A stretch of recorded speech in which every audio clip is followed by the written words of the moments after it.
It's very obvious from the letter which has been written by the erstwhile Afghan Embassy in India that they were compelled to shut down because of the non-cooperation extended by the NDA BJP government. It is obviously an attempt to appease the Taliban government in Kabul. India has always been a voice of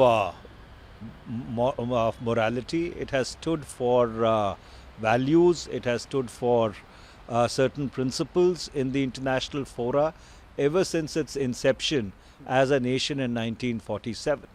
At a point in time when the world was divided into two power blocks, it was India which took the initiative and created the concept of non-alignment. And the entire raison d'etre of that conception was to give a voice to the global south.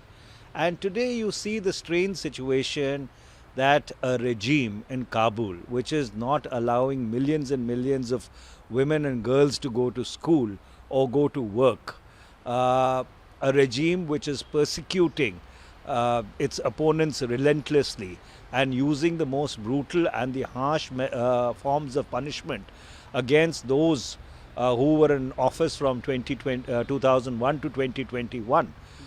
Such people are being incentivized by the government of India.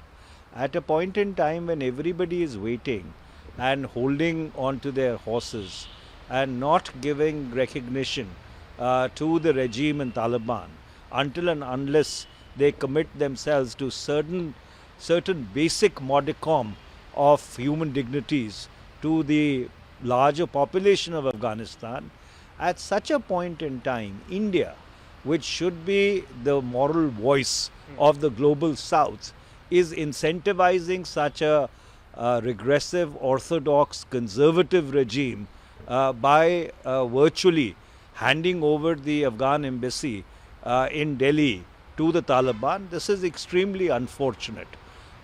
In fact, since August 2021, there are thousands of Afghan students who are languishing in India, whose visas have not been renewed by the government of India. It is completely inexplicable and confounding as to who is really determining the policy of India towards Afghanistan. Is the pressure coming from those who were in charge of Afghanistan between 2001 and 2021 and then had to withdraw ignominiously to really grant some kind of de facto recognition to Taliban? So therefore, while one understands the constraints of realpolitik, but the ideals, the ideas, the principles, values and the morals on which Indian foreign policy has stood ever since India became independent in 1947 should not be forsaken at the altar of expediency.